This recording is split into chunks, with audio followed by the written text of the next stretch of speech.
Hello guys, வணக்கம். This is Anbuseelan. இன்னைக்கு நம்ம என்ன பார்க்க போகிறோம் அப்படின்னா, நீங்கள் இன்ட்ராடே பண்ணணும் அப்படின்னு ஆசைப்பட்டீங்க அப்படின்னா ட்ரேடுக்கு முன்னாடி இந்த 5 விஷயத்தையும் கட்டாயமாக ஃபாலோ பண்ணுங்கள். அது என்னென்ன அப்படிங்கிறது தான் என்டையராக இந்த வீடியோவில் பார்க்க போகிறோம். பிகினராக இருக்கிறீங்க அப்படின்னா இந்த வீடியோவை ஸ்கிப் பண்ணாமல் முழுமையாக பாருங்கள். எஜுகேஷன் பர்பஸ்க்காக என்னுடைய டெலகிராம் குரூப், வாட்ஸ்அப் குரூப்பில் இணையனும் விருப்பம் உள்ளவங்க டிஸ்கிரிப்ஷன் பாக்ஸில் லிங்க் கொடுத்துருக்கேன். அந்த லிங்கை பயன்பெற்று கொள்ளலாம்.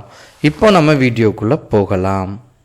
நிறைய தருணங்களில் நம்ம ட்ரேடு எடுக்கச்ச ஒரே ஒரு விஷயத்தை மட்டும் கரெக்டாக ஃபாலோ பண்ணும். பிகினராக நீங்கள் உள்ளே வரும்போது இந்த விஷயத்தை கரெக்டாக ஃபாலோ பண்ணுவோம். என்ன அப்படின்னா, ட்ரேடை எக்ஸிக்யூட் பண்ணுவோம். ஒரு 11:30 ஒரு நல்ல லாஸ் எடுப்போம், அப்படியே வெளியில் போயிடுவோம். அதுக்கு அடுத்து என்ன நடக்கும் மார்க்கெட்டில் அப்படிங்கிறத கவனிக்க மாட்டோம். ஏன்னா மார்னிங்லேயே மேஜராக என்ன பண்ணுவோம் அப்படின்னா ட்ரேடை எக்ஸிக்யூட் பண்ணிடுவோம். இந்த ட்ரேடில் அவங்க எந்த விஷயத்தை கவனிச்சிருப்பாங்கன்னா எதுவுமே இல்லை. ஒரு ஸ்டாக்கை செலக்ட் பண்ணியிருப்பாங்க, அந்த ஷேரில் ஒரு பை எடுத்திருப்பாங்க, இல்லை அப்படின்னா செல் எடுத்திருப்பீங்க. ஸோ மார்க்கெட்டை பேஸ் பண்ணி கூட ட்ரேட் பண்ணியிருக்க மாட்டீங்க.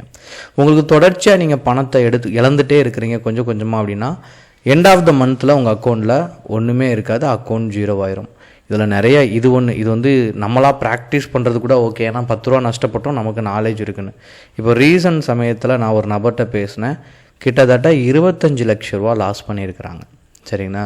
இது எப்படி அப்படின்னா பெய்ட் கால் சர்வீஸ். நிறைய இடத்துல ஜாயின் பண்ணுவாங்க. என்ன பண்ணுவாங்க, ஒரு பேமெண்ட் பண்ணுவீங்க. அவர் என்ன பண்ணுவார்னா, இந்த ஷேரை இதில் வாங்கிருங்க, இதில் விற்றுருங்கன்னு சொல்லுவாங்க. நீங்கள் அதைப்படி பண்ணுவீங்க. உங்களுக்கு என்ன ஆகும் அப்படின்னா லாஸ் ஏற்படும். இன்னொன்று, அக்கௌண்ட்டை ஹேண்டில் பண்ண கொடுக்குறது. நம்ம ட்ரேட் எடுக்காமல் என் டிமெட் அக்கௌண்ட் ஐடி பாஸ்வேர்டு எல்லாம் நீங்கள் இன்னொரு நபர்கிட்ட கொடுக்குறது உங்கள் அக்கௌண்ட்டை. அவர் என்ன பண்ணுவார் அப்படின்னா அதில் நல்லா ட்ரேட் பண்ணி அக்கௌண்ட்டை 0 கொண்டு வந்துடுவார். ஸோ இந்த மாதிரி தான் ட்ரேடில் யதார்த்தமாக இல்லை, நிறைய நபர் கிராஸ் பண்ணிட்டு வந்துருப்பீங்க. ஆனால் ஒரு ட்ரேட் நீங்கள் எடுக்கும்போது சில நாலேஜோடு எடுக்கணும். அதில் முதல் விஷயம், நீங்கள் மார்க்கெட்டில் எக்ஸிக்யூட் பண்ணும்போது, ட்ரேடை எக்ஸிக்யூட் பண்ணும்போது கிஃப்ட் நெஃப்டியை கண்டிப்பாக பார்க்கணும். சரிங்களா? சிங்கப்பூர் மார்க்கெட் எப்படி ட்ராவல் ஆகிட்டுருக்கு, அதனுடைய சார்ட் என்ன அப்படிங்கிறது முதல் விஷயம். இரண்டாவது பார்க்கக்கூடியது என்ன அப்படின்னா, என்எஸ்சி வெப்சைட்டுக்கு வந்துடுங்க. நீங்கள் செலக்ட் பண்ணக்கூடிய ஸ்டாக், சரிங்களா, அந்த ஸ்டாக் 2% உள்ளே இருக்கணும். சரிங்களா? 0.50க்கு மேலே இருக்கணும்.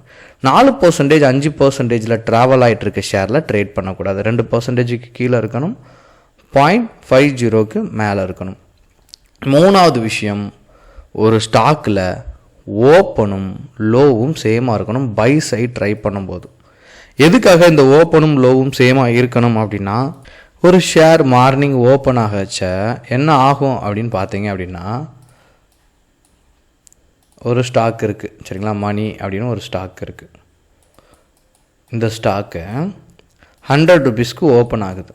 ஸோ ஓப்பன் ப்ரைஸும் சரிங்களா, ஹை லோ எல்லாமே மார்னிங் ஓப்பன் ஆகிச்சா சேமாக தான் இருக்கும். சரிங்களா? இப்போது பையர் நிறையா வந்தால் என்ன ஆகும், ஒரு ஷேரை, இந்த 100 ரூபா ஷேரை, மணிங்கிற ஷேரை நிறையா பேர் வாங்கினா என்ன ஆகும், ஓப்பன் ப்ரைஸ் ஓகே, இதில் ஓப்பன் ஆகிருக்கு, எல்லாமே சேமாக அடுத்த டைமில் சேமாக ஓப்பன் ஆகிருக்கும். இப்போது நிறையா பேர் வாங்கும் போது என்ன ஆகும், இந்த ஷேர் இன்க்ரீஸ் ஆகும். அப்போது ஓப்பனும் லோவும் சேமாக இருந்தால் நீங்கள் என்ன பண்ணுவீங்க, பை எடுக்கணும். ஏன்னா உள்ள பையர் வந்துட்டாங்கன்னு அர்த்தம். சேம்னா சேம் 100.25 இருக்குது, இங்கேயும் 100.25 சேமாக இருக்கும். சரிங்களா? இப்போ என்ன ஆகுது, நிறைய பேர் செல் பண்ணுறாங்கன்னு எடுப்போம். அப்போ என்ன ஆகும், 100 ரூபாயிலேருந்து கீழே இறங்கும்போது 99, 98ன்னு போயிடும். அப்போ ஓப்பனும் ஹையும் சேமாக இருந்தால் நீங்கள் என்ன பண்ணணும் அப்படின்னா, ட்ரேடில் கீழே இருக்க ஸ்டாக்கில் ஓப்பனும் ஹையும் சேமாக இருந்ததுன்னா செல் சைடுக்கு நீங்கள் ட்ரை பண்ணணும். சரிங்களா? அப்புறம் 4வது பாயிண்ட்டு என்ன அப்படின்னா, நீங்கள் பர்டிகுலராக வச்சிருக்க ஸ்டாக் எந்த ட்ரெண்டில் இருக்குது அப்படிங்கிறது தெரியணும். அதுவும் டே கேண்டில். ஏன்னா நீங்கள் இன்ட்ராடே பண்ணச்ச டே கேண்டில் ரொம்ப முக்கியம். இந்த மாதிரி ஷேர் எந்த ட்ரெண்டில் இருக்குது அப்படிங்கிறத நீங்கள் கட்டாயமாக பார்க்கணும். ஏன் அப்படின்னா, அப் ட்ரெண்டாக இருக்கக்கூடிய ஸ்டாக்கை பைக்கு பயன்படுத்துங்க, ஃப்ளாட்டாக இருக்கிறத ரெண்டுக்குமே பயன்படுத்தலாம். பட் எங்கே என்ட்ரி எக்ஸிட்டுங்கிறது தெளிவாக தெரியணும். டவுன் ட்ரெண்டில் போயிட்டுருக்க ஸ்டாக்கை செல்லுக்கு பயன்படுத்தணும். இப்போ நீங்கள் பை சைட் ட்ரை போகும்போது நீங்கள் வச்சிருக்க ஸ்டாக் அப் ட்ரெண்டில் இருக்கா அப்படிங்கிறத பார்க்கணும். கடைசியான பாயிண்ட், ரொம்ப இம்பார்ட்டண்டான பாயிண்ட் என்ன அப்படின்னா, என்ன தான் நீங்கள் டெக்னிக்கலாக நிறையா படிச்சிருந்தாலும், உங்களுக்கு நிறைய விஷயங்கள் தெரிஞ்சிருந்தாலும், தொடர்ந்து நீங்கள் இதை சர்ச் பண்ணாலும், இண்டிகேட்டரோட பயனை நீங்கள் கண்டிப்பாக யூஸ் பண்ணணும். டெக்னிக்கலாக டூல்ஸ் என்னங்கிறது தெரிஞ்சுக்கணும்.